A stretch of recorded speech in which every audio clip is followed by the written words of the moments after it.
அனைத்து விதமான பிரச்சனைகளுக்கும் 11 நாட்களில் தீர்வு காண ஸ்ரீ மாரியம்மன் ஜோதிட நிலையம். தொடர்புகளுக்கு 0091 990 816 585 6. எல்லை மீறும் காவல்துறையினரின் அராஜகம், உயிரிழந்த அப்பாவி பொதுமக்களின் நினைவேந்தலில் குழப்பம்.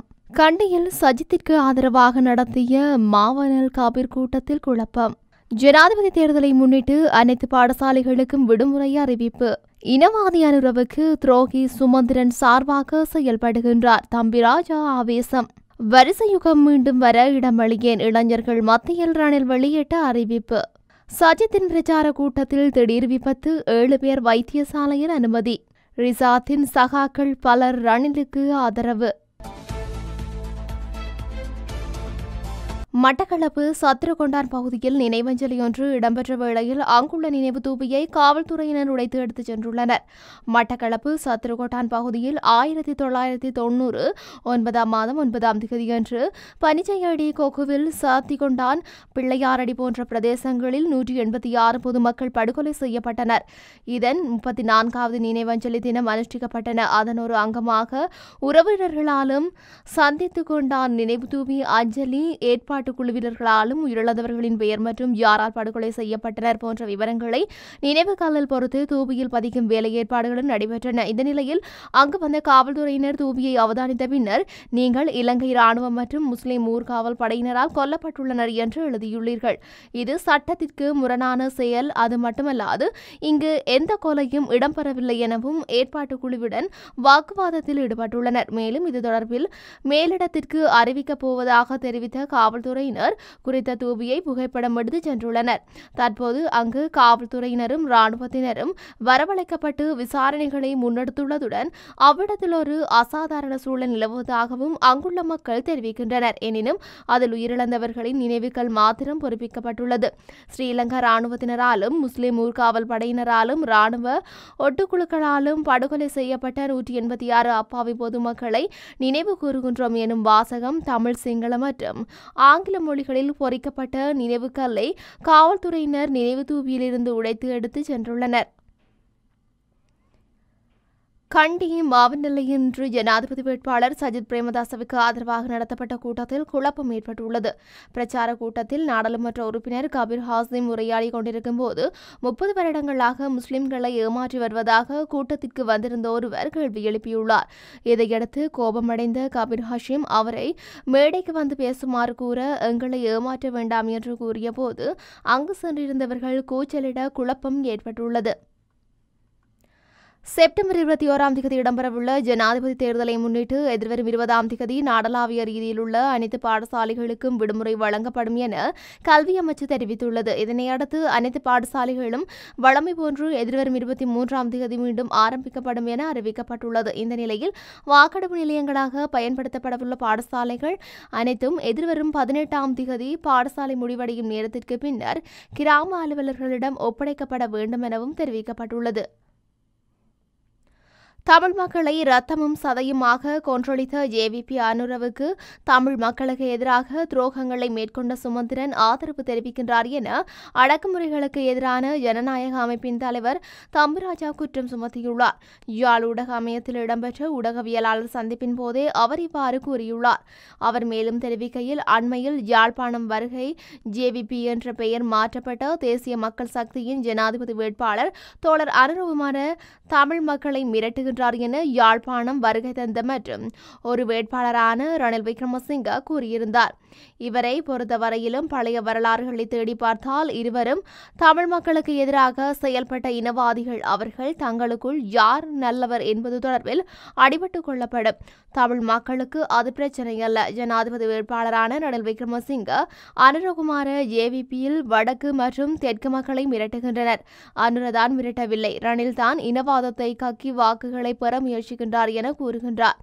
இது இவ்வாறு இருக்க, தமிழரசு கட்சியை சார்ந்த நாடாளுமன்ற உறுப்பினர் எம்.ஏ. சுமந்திரன் தமிழ் மக்களுக்கு பல துரோகங்களை செய்தவர். அவர் அனுர அவ்வாறு மிரட்டவில்லை என சார்பாக பேசுகின்றார். சுமந்திரன் தமிழ் மக்களுக்கு என்ன செய்தார் என்பது மக்களுக்கு தெரியும். தற்போது தென்னிலங்கை வேட்பாளருக்கு சார்பாக செயல்படுகின்றார். ஆகவே தமிழ் மக்களையும் இனவாதிகளுக்கு வாக்களிக்காமல் தமிழ் பொது வேட்பாளருக்கு வாக்களிப்பதோடு இனவாதிகளையும் துரோகிகளையும் தேர்தல் அரசியலிலிருந்து அகற்ற வேண்டும் என அவர் தெரிவித்துள்ளார். வரிசைகளற்ற மற்றும் இளைஞர்களின் எதிர்பார்ப்புகளை நிறைவேற்றும் நாட்டை கட்டியெழுப்புவதே தனது நோக்கம் என்று ஜனாதிபதி ரணில் விக்ரமசிங்க தெரிவித்துள்ளார். பத்திரமுல்லை தியத உயன வெளிப்புற அரங்க மண்டபத்தில் நேற்றிரவு நடைபெற்ற இளைஞர் இசை நிகழ்ச்சியில் கலந்து கொண்டு இளைஞர்களுடன் சிநேகபூர்வமாக உரையாடிய போதே ஜனாதிபதி இதனை குறிப்பிட்டுள்ளார். எதிர்பாராத விதமாக அந்த இடத்துக்கு சென்ற ஜனாதிபதியை இளைஞர்கள் அன்புடன் வரவேற்றனர். இளைஞர்கள் மத்தியில் அமர்ந்து அவர்களுடன் சிநேகபூர்வமாக உரையாடிய ஜனாதிபதி அவர்களின் கேள்விகளுக்கு சாதகமான பதில்களை வழங்கியுள்ளார். நீங்கள் அரசிடமிருந்து என்ன எதிர்பார்க்கின்றீர்கள் என்று அங்கிருந்த இளைஞர் ஒருவரிடம் ஜனாதிபதி கேட்டதற்கு அந்த இளைஞர் மகிழ்ச்சியாக இருக்க வேண்டும் என்றார். ஐக்கிய மக்கள் சக்தியின் ஜனாதிபதி வேட்பாளர் சஜித் பிரேமதாசவின் தேர்தல் பிரச்சார கூட்டத்தில் ஏற்பட்ட விபத்தில் காயமடைந்த 7 பேர் வைத்தியசாலையில் அனுமதிக்கப்பட்டுள்ளனர். சஜித் பிரேமதாசவுக்கு ஆதரவு தெரிவித்து நேற்றைய தினம் கண்டி மத்திய சந்தைக்கு முன்பாக பிரச்சாரம் ஆரம்பிக்கப்படுவதற்கு சிறிது நேரத்திற்கு முன்னதாக ஆதரவாளர்கள் பெருந்தொகையான பட்டாசுகளை வெடிக்கச் செய்ததில் குறித்த விபத்து இடம்பெற்றுள்ளது. இந்த விபத்தில் காவல்துறையினர் 5 பேர் உட்பட 7 பேர் காயமடைந்த நிலையில் தற்போது கண்டி வைத்தியசாலையில் சிகிச்சைக்காக அனுமதிக்கப்பட்டுள்ளதாக தெரிவிக்கப்படுகின்றது. பாதுகாப்பு கடமைகளுக்காக நிறுத்தப்பட்டிருந்த 5 காவல்துறை உத்தியோகத்தர்களும் மேலதிகமாக பொதுமக்களில் 2 காயமடைந்துள்ளதாக குறிப்பிடப்படுகின்றது. இந்த நிலையில் விபத்து இடம்பெற்ற போது கடமையில் இருந்த ஏனைய காவல்துறை உத்தியோகத்தர்கள் காயமடைந்தவர்களை வைத்தியசாலைக்கு அனுப்ப நடவடிக்கை எடுத்துள்ளனர். இதேவேளை ஐக்கிய மக்கள் சக்தியின் ஜனாதிபதி வேட்பாளர் சஜித் பிரேமதாச பங்கு பெற்றுள்ள மேற்படி பிரச்சார கூட்டம் கண்டியில் தற்போது இடம்பெற்று வருகின்றமை குறிப்பிடத்தக்கது.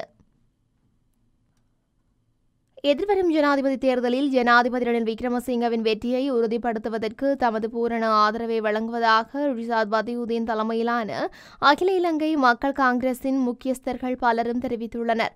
வடக்கு மாகாண சபை முன்னாள் உறுப்பினர் அலிகான் ஷரீப், முசலி பிரதேச சபை முன்னாள் தலைவர் AGS சுபிகரன் மற்றும் முசலை உலமா சபை முன்னாள் தலைவர் M தௌபீக் உள்ளிட்ட கட்சி செயற்பாட்டாளர்கள் பலர் கொழும்பு பிளவர் வீதியில் அமைந்துள்ள ஜனாதிபதியின் அரசியல் அலுவலகத்தில் நேற்று தமது ஆதரவை வெளியிட்டுள்ளனர். வடக்கில் உள்ள முக்கிய பிரதேச சபைகளில் ஒன்றான முசலி பிரதேச சபையின் ஒரே ஒரு அகில இலங்கை மக்கள் காங்கிரஸ் உறுப்பினர் தவிர அனைத்து உறுப்பினர்களும் ஜனாதிபதிக்கு ஆதரவு வழங்க முன்வந்துள்ளனர். அத்துடன் நாட்டை நெருக்கடி நிலையிலிருந்து மீட்ட ஜனாதிபதிக்கு ஆதரவு வழங்கும் நிலைப்பாட்டில் எமது கட்சி ஆரம்பம் முதலே இருந்தது எனவும் கட்சி தலைமையும் அந்த நிலைப்பாட்டையே கொண்டிருக்கின்றது எனவும் கட்சி முக்கியஸ்தர்கள் சுட்டிக்காட்டியுள்ளனர்.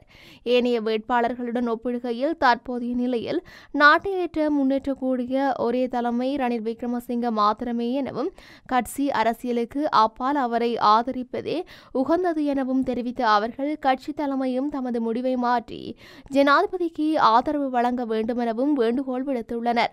புத்தளம், மன்னார் வீதியை திறப்பது உட்பட வடக்கு முஸ்லிம்களுடன் தொடர்புள்ள பல பிரச்சினைகளை தாம் ஜனாதிபதியிடம் முன்வைத்தனர் எனவும் அவற்றுக்கு ஜனாதிபதி சாதகமான பதில் வழங்கினார் எனவும் மக்கள் பிரதிநிதிகள் தெரிவித்துள்ளனர்.